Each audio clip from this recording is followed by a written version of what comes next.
Auzubillahi minash-shaytanir-rajim. Bismillahir-rahmanir-rahim. Nahmaduhu wa nusalli ala rasulihil kareem. We have been discussing human evolution, and just to recapitulate, I may repeat some of the points. In the beginning, I had discussed theories. These are theories that people believe, mostly almost all the scientists believe in these theories, that there is exchange of torabon, exchange of inorganic material. It has always remained there among the planets, among the stars, and the celestial objects. And then they also believe that there is exchange of thin organic material. And then we also saw that there are theories that teen lazibin, the chains of living, the building blocks of the living material. That is, for example, we call amino acids chains, teen lazibin, like DNA. These are also have been changed because some bacteria have been found in the material which has smashed on the earth. And then it has also been, it is also believed that organisms, entities, very small entities, they have also been exchanged. Now, the last question was very important, that whether a living body like a human being has been transported or not. In that respect, I had discussed one theory of Dr. Ellis Silver, and he believes, he rather assumes, because all of a sudden he says that the present man, we are living here, we are not from this earth, we were brought here from some other planet. This is a theory, and he had given some arguments. So these things I had discussed a little bit in detail, not in detail, but with some points. Then last time we started discussing Darwin, because this needs a bit in detail. At the end, there was a question, and it was said that, and it was a direct question, and I had replied it with a lot of hesitation, because I don't say that, yes, I have read this, I have done this, but I replied it with hesitation. The question was whether I have read anywhere in the Origin of Species that Darwin says that man is the descendant of chimpanzee or apes. And I was hesitant not to reply this, but I said, okay, yes, I read that book. Here I want to clarify this, and today I want to address this point, and you will see that how much I don't know and how much we all know. I read this book, Origin of Species, in 1967, first time. And after that, I have not read this book. After that, I've read only commentaries on this. I've read some references on this and some other material on this, and then some of other writings of Darwin. But today we'll see how much we know Darwin. We don't know Darwin at all. Even those even those people who have written on Darwin, they just don't know about Darwin, except a few who have conducted. I'm talking about our community, who have written on this in the West. So the perspective is that Darwin, in fact, without knowing Quran, at that time followed this ayat of Quran, that to travel in the land, to map the origination, initiation of the creation, and then see that how next creation, further creation, and then further developments and further creation takes place. This is the crux of this ayat, number 20 of Surah 29. Now, he bought a boat and he went around the world. He got a boat and he went around the world. Charles Darwin's, the name of his boat was Beagle Voyage. Why? This was the name of the boat on which he traveled. He was of the age of 22 years. He was 22 years old and he went on Beagle and he was there as a naturalist. His designation was a naturalist. There were other crew members, there were captains, there were other crew members, but he was, his designation on that ship was as a naturalist. And what was his job? It was described. His job was to observe and collect specimen of plants, animals, rocks, fossils, wherever the ship stopped, and they went to collect this material at each and every point. It was all planned, and they went around the world, around the shores. This was the method, and this is the reference. And you can find this reference here. Now, Darwin's, how many books Darwin has written? We say Darwin has written Origin of Species. And I also boast that I have read the Origin of Species. I have read nothing so far as Darwin is concerned. You remember last time when I had made a presentation on marriage, I had quoted from Bertrand Russell, and I said that his books, Marriage and Morals, I had read in 1969. And I have quoted these books in my own books, but after that I'm not refreshed. But when I make a presentation, make a lecture, I refresh and I update also. But I can't claim that I have read his books. Bertrand Russell had, at that time, I told he had written 100 books. He had won so many prizes. So many, he was chairman and worker of so many organizations, and he was such a great man. He was atheist. Now, same is the case with Darwin. Darwin's list of books which he published, and all books on evolution. We read only one book and we say that I've read Darwin. I have not read Darwin. That is why I was hesitant last time. These are the books printed in 1839. Again, another, this is an article, 1839, 1842, 1844. These are books on evolution, 1845, 1845, 1851, 1851. These are names of books, 1854, 1851, 1854, 1859, 62, continuously writing, 65, 68, 70, 71, 72, 72, 74, 75, 75. They are scholars.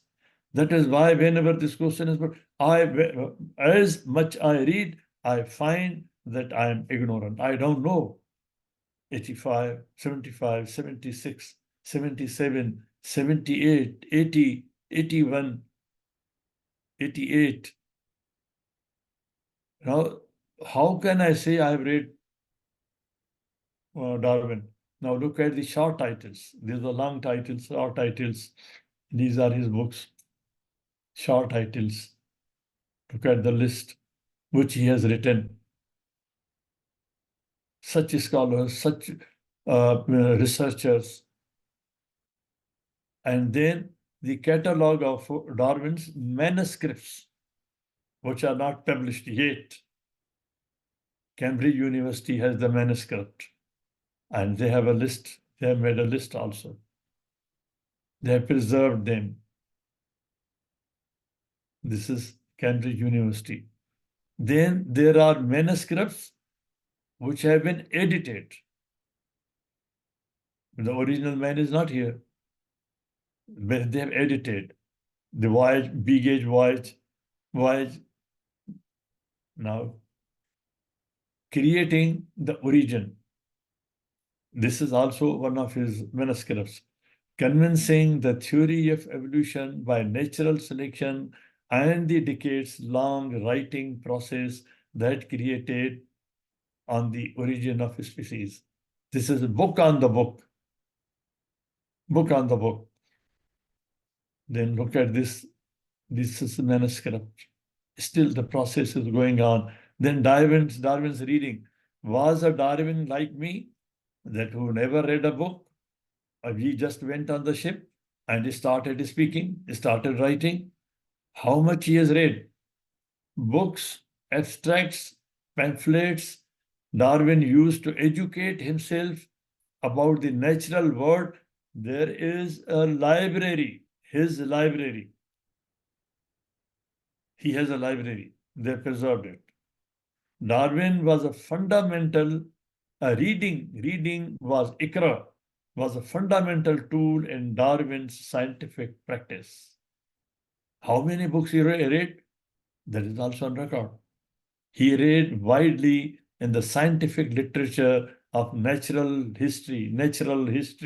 Quran is all the time eloquently speaking upon, look at the skies, see the archaeology, go from masjid to masjid, from Masjid al-Haram ila Masjid al-Aqsa. See the natural history, historiography, geography.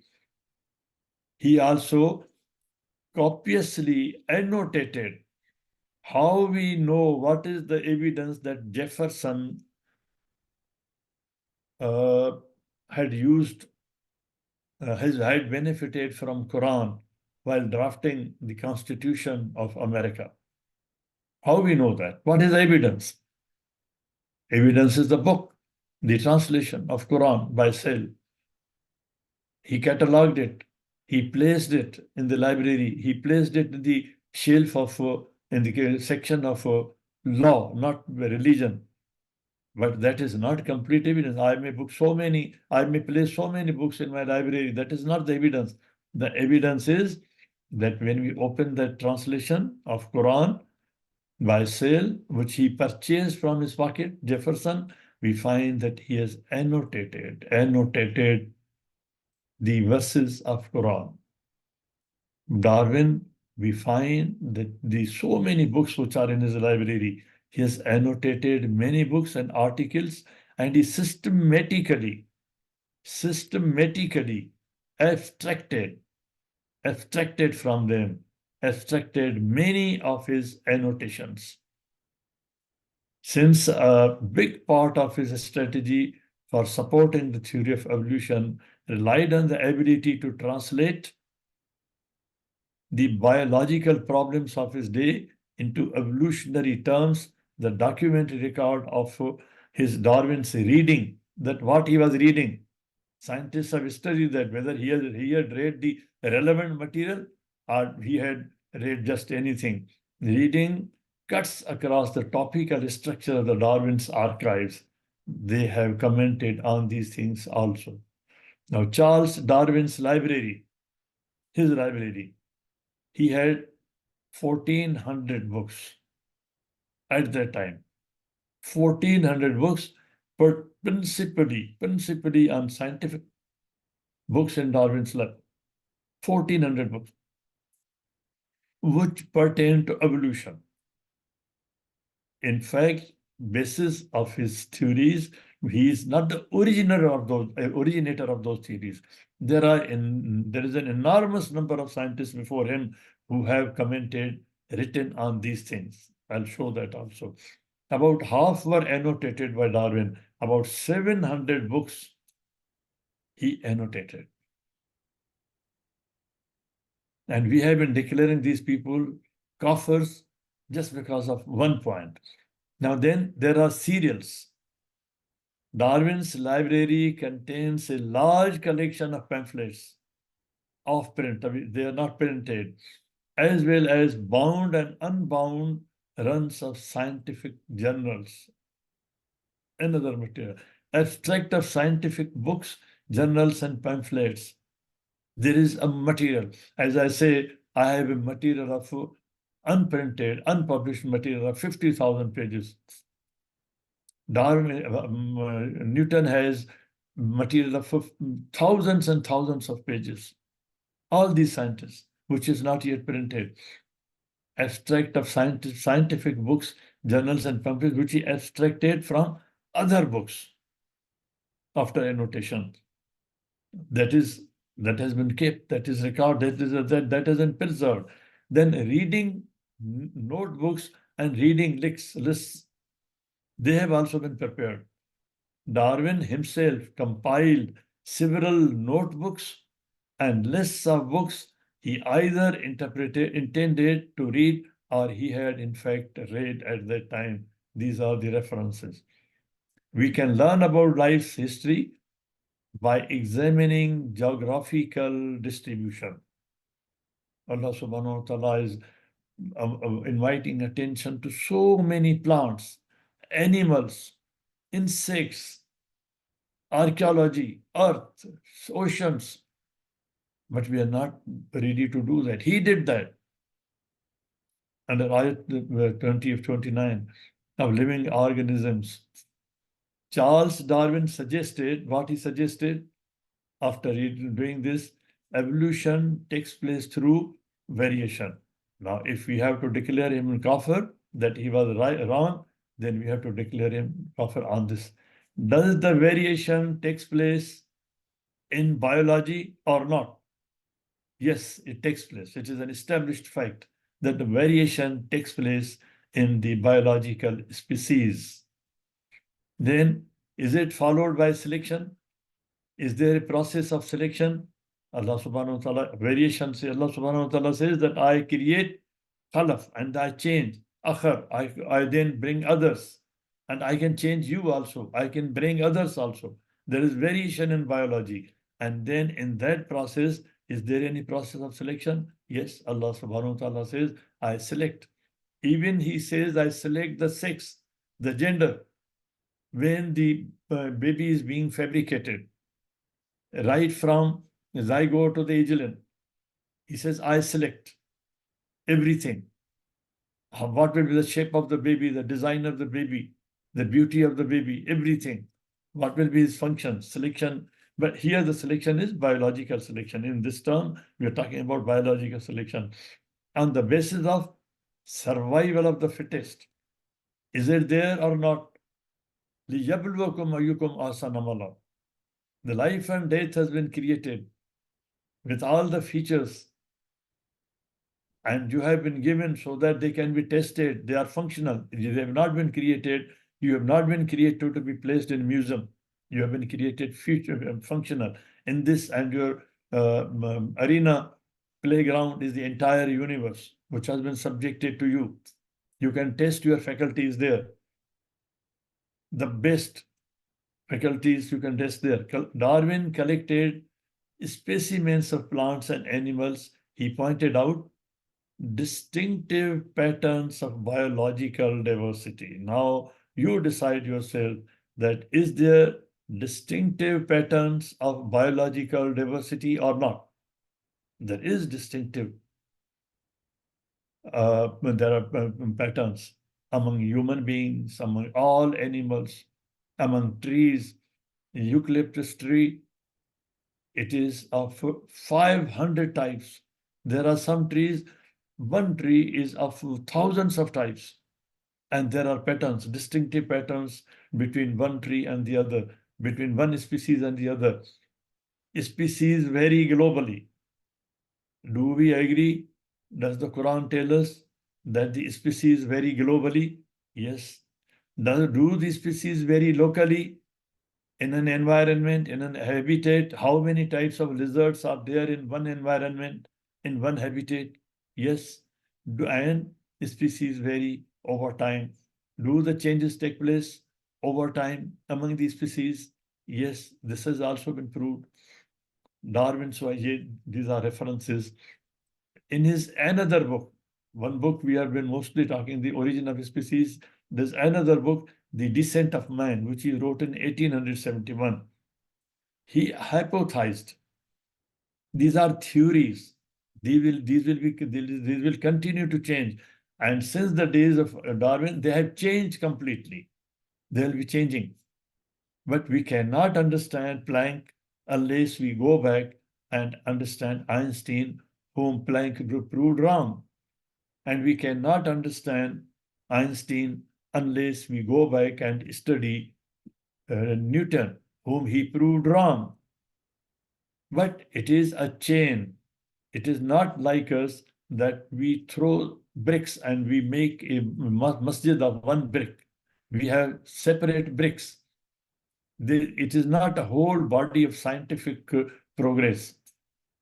Even in Western philosophy, you find it comes hand in hand, and it gives, they make corrections in the previous thought, proposal, in the theorem, and it progresses. But in here we find we have at each place a separate pillar standing. Abu Hanifa is standing alone, separately.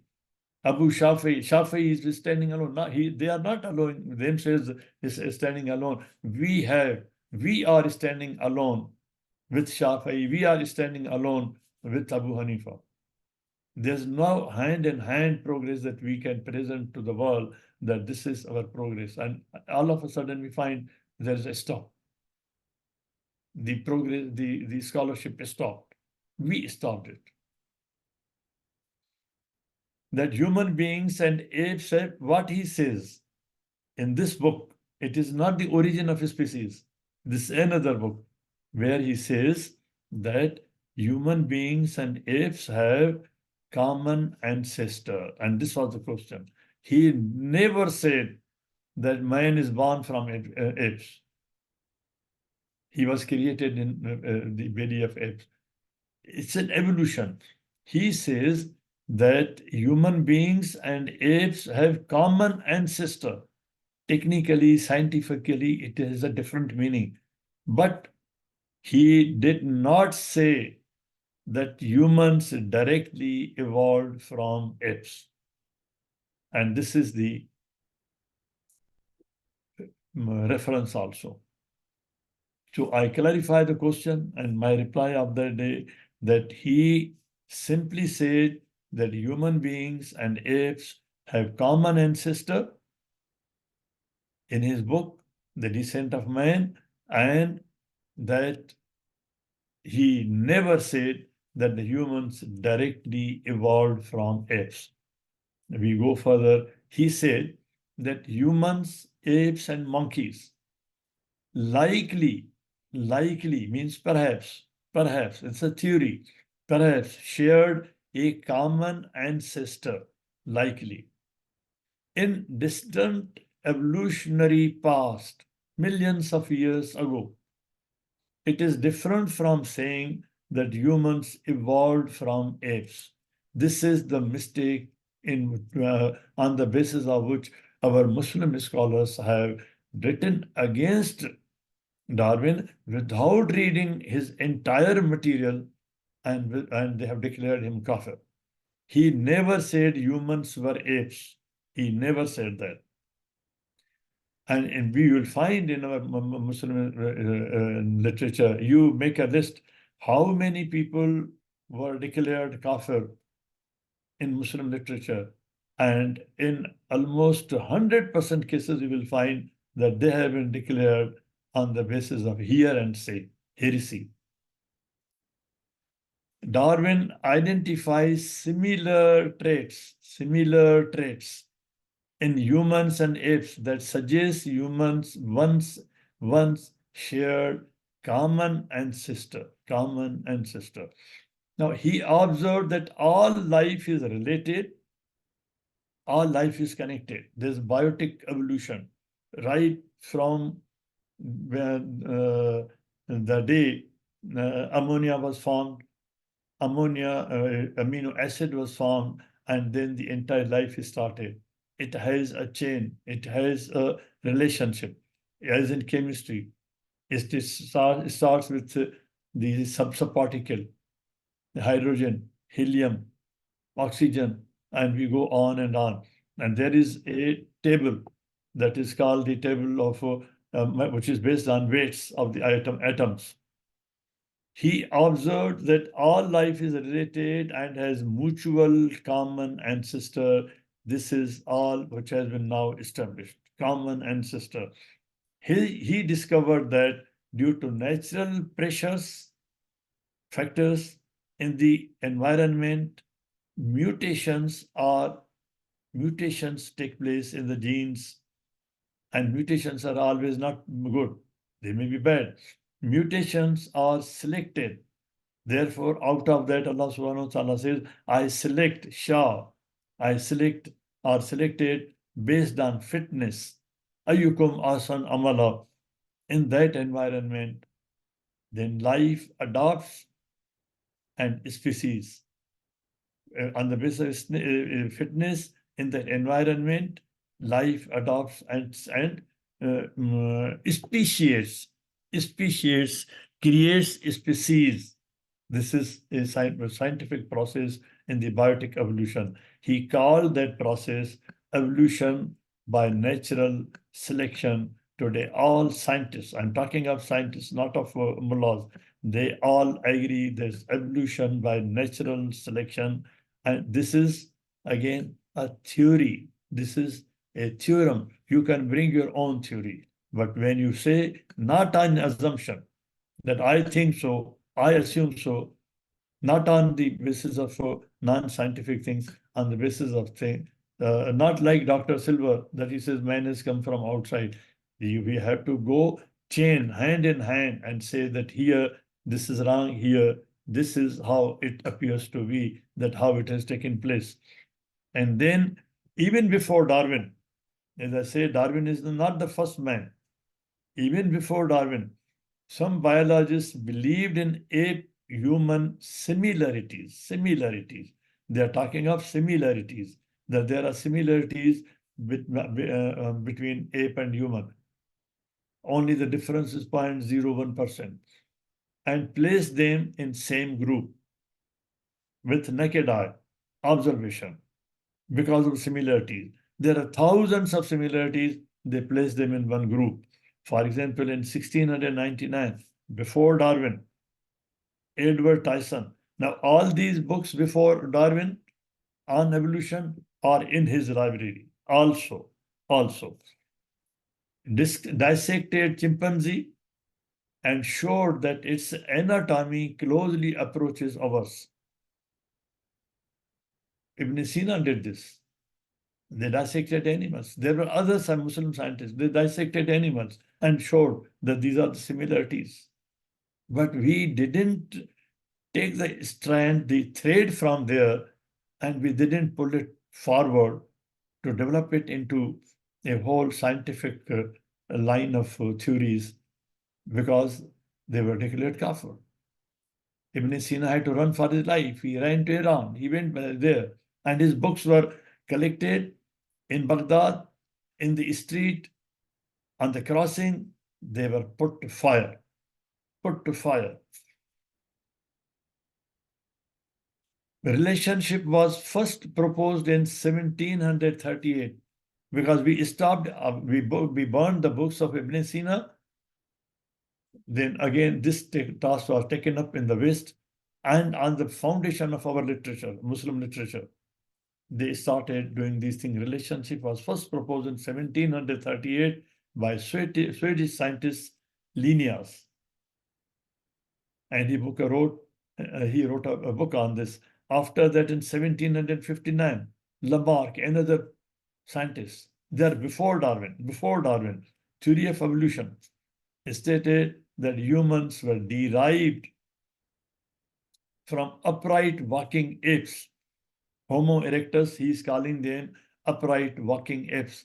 Everything is the same except the outer features, and in the cranial capacity, brain. In 1759, Linnaeus presented that man was mammal. In 1759, وَوَالِدٍ وَمَا وَلَدٍ لَقَدْ خَلَقْنَا الْإِنسَانَ فِي كَبَدٍ. He is mammalian. He is developed as a man, as a fetus, as an eugene, as zygote, developing within the body as a human body, ultimately as a baby, small baby. He doesn't mean human beings don't give eggs.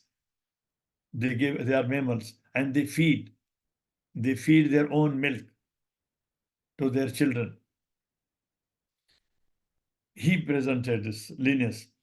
In humans, if humans have developed from apes, then the question arises, Then why apes still exist? Here I will refer to one book written by Dr. Munir, who was the chairman of Pakistan Atomic Energy Commission. In Quran also, there are pointations that when some species are created, they're sealed at that point. Sealed at that point. Evolution does not mean that one species transformed into another. What it means? It means, this meaning is that every so often a trait will appear that is beneficial, very slowly. One trait will change, it will appear. Then the next trait will change, then the next trait will change, then the next trait will change. And ultimately, after millions of years, we'll find that one species has completely changed and may therefore be passed to subsequent generations, trait by trait, a group of genes by genes, a gene by gene. According to theory of evolution, changes take place in genetic code, in the genetic material, in the DNA. The sequence changes. ATCG, it may become CA, only the A and C may change place, and Allah's kalma may change. These are kalmat, written words. Human genome is Allah's kalma. And the kalma changes. And Allah calls Isa alayhi salam also his kalma, a written word, a written paragraph, a written human genome, which which he strengthened with his command, his ruh, command. He further strengthened it as compared to other human beings. According to theory of evolution, changes take place in genetic code. Most of those changes are either not helpful or harmful. That is why it is called mutation. Mutation may not be helpful, but since Allah selects, nature selects either way. The changes either soon die if they are not helpful, or completely they go unnoticed, they disappear with time, and that is how the process of the right type of selection continues. However, those changes that are helpful and members' survival will tend to propagate over generations, that trend will continue. Allah subhanahu wa ta'ala says that the khair continues.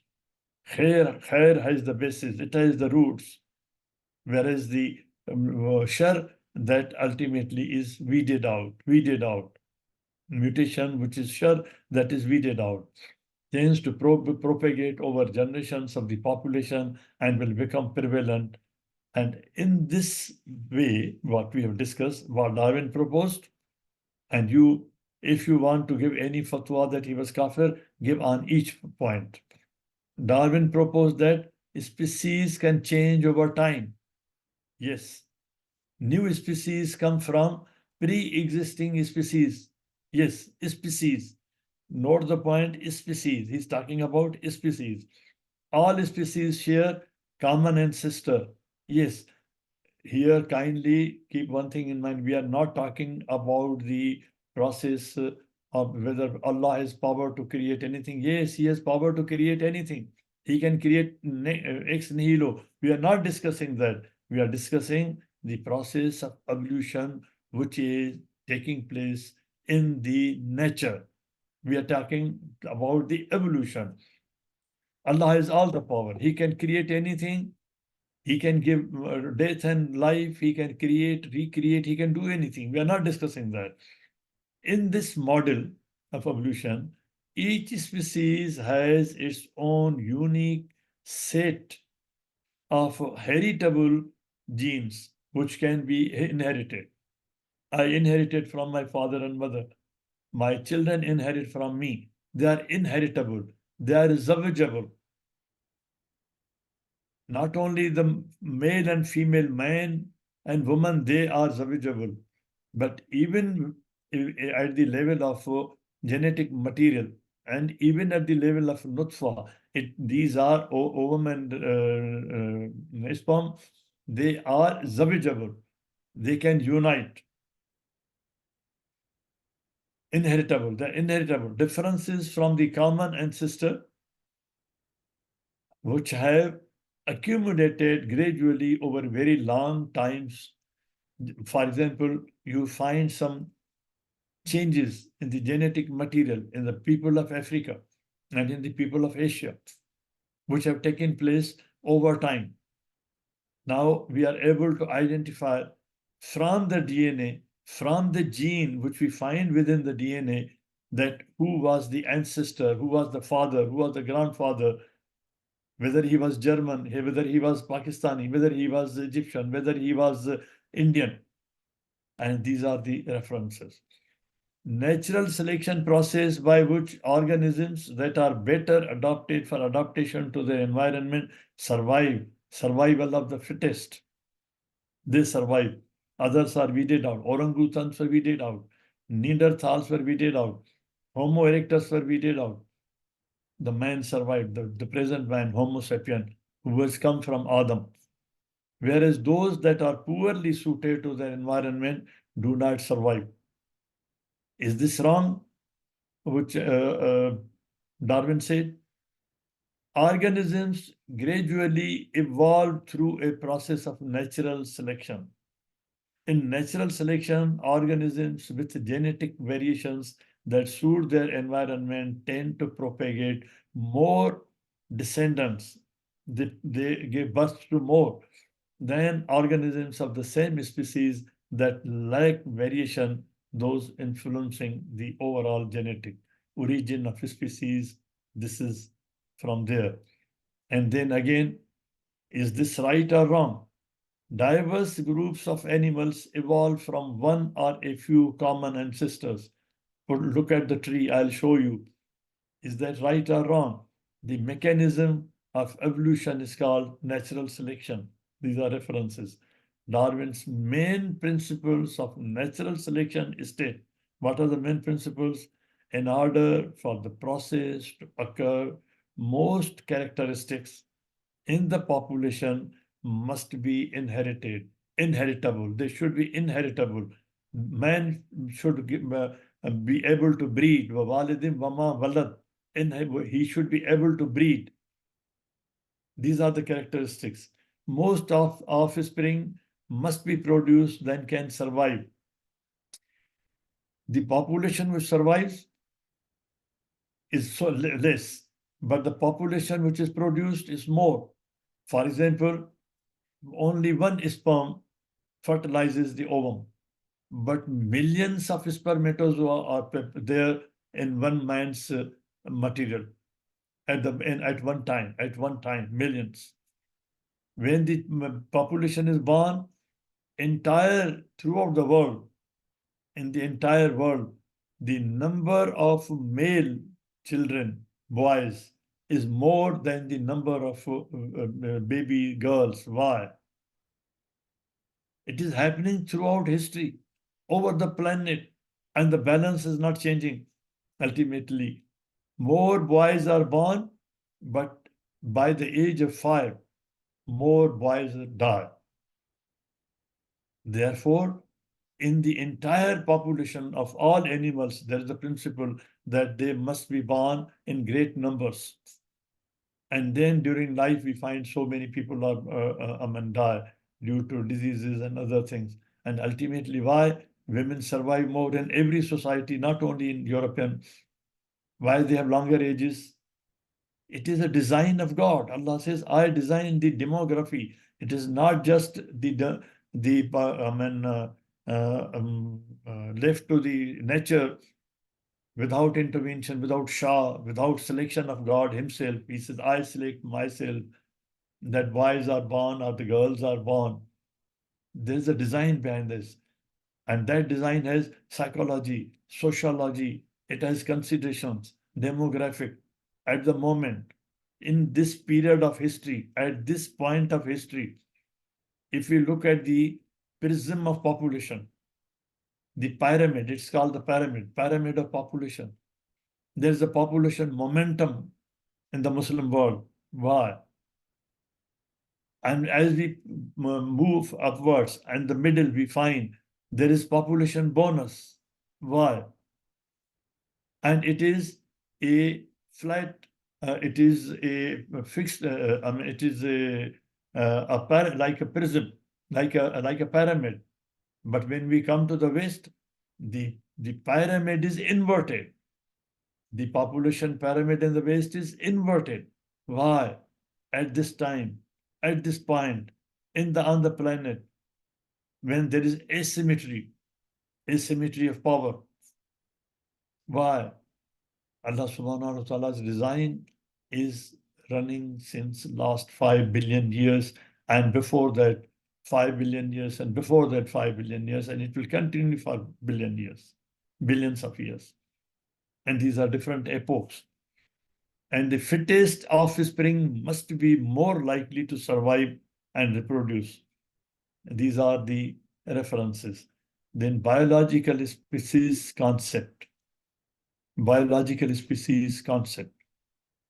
A species, a taxon. Today I will leave when I complete this point. After that I will leave. A species, it is called taxon, taxonomy, scientific classified group or entity, it is called taxonomic unit, a group. A species or a taxon is a group of organisms that can successfully inbreed. Neanderthals inbreed. Homo erectus, Homo habilis, hominid, they all interbred at that time. They were able to interbred, therefore they belong to one group. Therefore they belong to the group of humans. They were inbreeding and produce fertile offspring. If they are not able to provide the offspring which can further prove his fertility, then it will not belong to that group. Species integrity is maintained by interbreeding within a species as well as by reproductive barriers between organisms and different species. Now, these barriers leave the groups at their place. For example, apes will remain always apes because of these barriers. Dr. Munir has explained very well, who was the chairman of Pakistan Atomic Energy Commission in his book. And then here, species inbreeding. Why I'm referring to this inbreeding? Because now the evolution theory has changed from Darwin. It has changed. The evolution theory says that it is not a linear evolution from one, for example, from hominid to Homo habilis, and from Homo habilis to Homo erectus. He says no. It is a process of, it's a wave-like process in which all these were present at the same time. They were inbreeding and they were creating new members. The developed or enhanced versions, next version, Khalifa. Ultimately, the last Khalifa was prepared, and that came from the Homo sapiens. And the Homo sapiens were Homo sentient beings also. This is how it is a wave-like process in which the evolution is taking place by inbreeding within the group, and within the group, the improvements go on taking place, and ultimately the most, that is the fittest in that group, will survive and others will be vanished. And as I said, that I will finish this because next time I would like to start from here.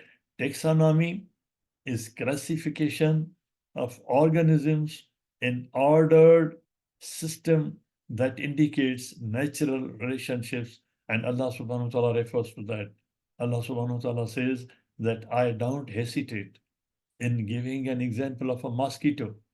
Folk above that or below that on that ladder, where folk are above or below. If we go on this tree, on this taxonomic graph, life, and then within that life, the next stage is domain. and within that domain is a kingdom. Within that kingdom is a phylum. Within that phylum is a class. Within that class is an order. Within that order is a family. Within that family is a genus. And within that genus is a species. And whatever we have discussed so far, we have only remained confined on this ladder, species. Humans as species. We have been discussing only this thing.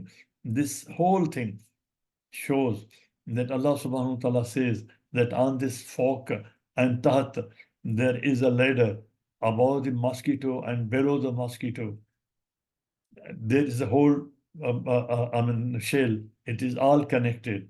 So next time, inshallah, we'll go there. I want to stop here. And from here, we'll stop. سبحان ربك رب العزة عما يصفون وسلام على المرسلين والحمد لله رب العالمين. اللهم صل وسلم وبارك على سيدنا محمد وعلى آله وصحبه.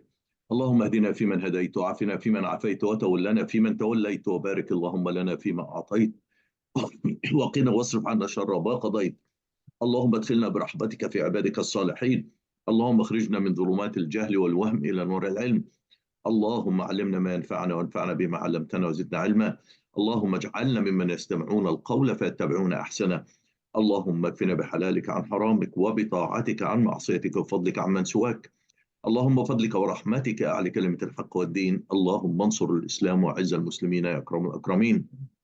Oh Allah, spread your mercy upon us, shower us with your blessings, increase our knowledge, grant us forgiveness, and reward us with the company of the prophets in the Firdaus al-A'la. Oh Allah, forgive our parents and all our friends and relatives who have passed away. Oh Allah, make their graves garden from heaven and grant them the Firdaus al-A'la. Oh Allah, we have many of our friends and relatives who are sick. Oh Allah, we have our son Ma'raj, our daughter Aisha Wani, and many others.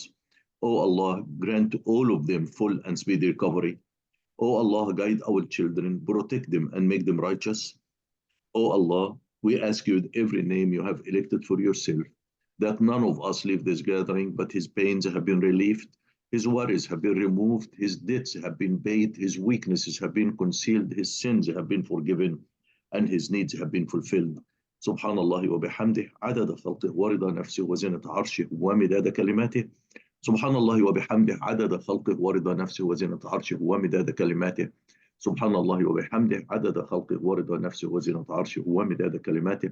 والعصر إن الإنسان لفي خسر إلا الذين آمنوا وعملوا الصالحات وتواصوا بالحق وتواصوا بالصبر. وآخر دعوانا أن الحمد لله رب العالمين والصلاة والسلام على خير المرسلين. اللهم صل وسلم وبارك على سيدنا محمد وعلى آله وصحبه والسلام عليكم ورحمة الله وبركاته.